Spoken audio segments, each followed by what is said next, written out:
Were you caught off guard? Were you surprised by the 4th of July election announcement? Nothing surprises me anymore. Nothing surprises me anymore because I just feel there's desperation in the air. You know, it's like watching some poor animal being steadily trapped and driven into an impossible situation. I mean, what is Sunak doing, getting on his knees and begging to have debates against the leader of the opposition? That's not what prime ministers are supposed to do. Look, I like Sunak. I think he's a very gifted man. I think he's a nice man.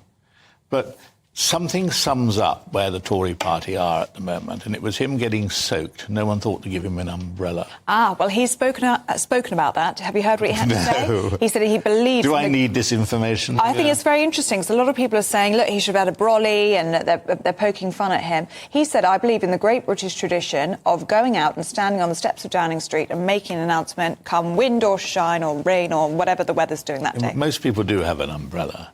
I just think he looked ridiculous. I have to say, that didn't bother me. I just thought he was getting on with it. But in terms of where we are, is this a walk in the park for the Labour Party? No. No. This is the words of comfort I bring from beyond the grave, because I lost my seat in 1997.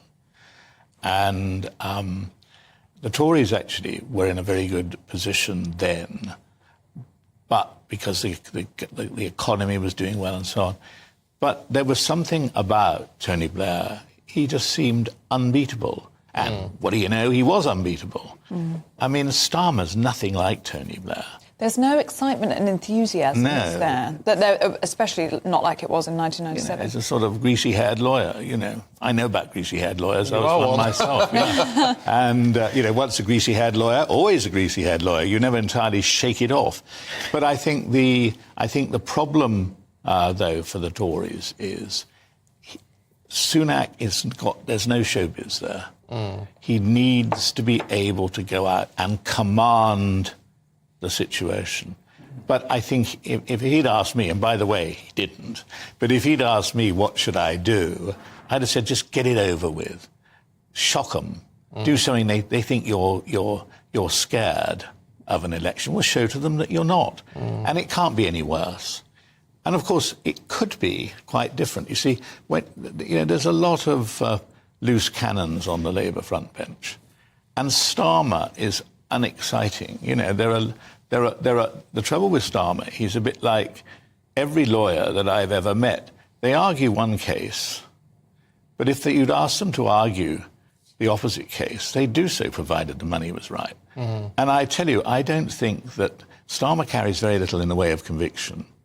And he's, you know, the problem for Starmer is that he doesn't excite people. See, Tony Blair excited people, you know? Well, he did. He did. Boris Johnson excited people, to be fair. Let's keep this a clean conversation. Well, no, but he did. He did. But shouldn't this election be about policy and not about personality? Yeah, that's what we all say. But, of course, the answer is you cannot get rid of personality. And if you do get rid of personality out of politics, all you do is drive more people away. Because people say all kinds of high-minded things, but what they want is something that will excite them, something that will bring a smile to their face, something that will make them turn on the telly instead of turning it off. Yeah. No, OK, it's a fair point.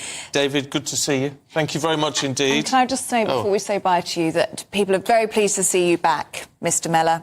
Well, Jean Abbott says, nice to see David Mellor back. And Wilhelmina Graham says, what a lovely surprise to see David Mellor. You have been missed. Well, so I shall go away and shed a tear in the corner.